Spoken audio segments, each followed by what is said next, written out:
আসসালামু আলাইকুম, সবাই কেমন আছেন? আজকে আমি দুধ চা বানাবো। তো দুধটাকে ভালো করে জাল দিয়ে নিচ্ছি।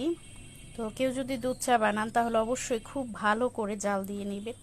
তো এখানে আমি 3 কাপ চা বানাবো, তো একটু পানি দিয়ে নিচ্ছি যাতে 3 কাপ পরিমাণ হয়। যেমন আমরা যদি কেউ রং চা খাই তাহলে অবশ্যই পানিটাকে ভালো করে ফুটিয়ে নিতে হবে, এতে চায়ের কিন্তু স্বাদটা বেশি পাওয়া যায়। তো সেক্ষেত্রে আমার ক্ষেত্রেও তাই, যে আমি দুধ চা যখন বানাই তখনই কিন্তু দুধটাকে ভালো করে জাল করে নিই। তো সব উপকরণ, চায়ের পাতা, চিনি দিয়ে নিচ্ছি। তো চা আমি আজকে খাবো আমার খুবই খুবই পছন্দের একটা পিঠা দিয়ে, সেজন্যই আমি আপনাদের সাথে শেয়ার করছি। দেখতে থাকুন।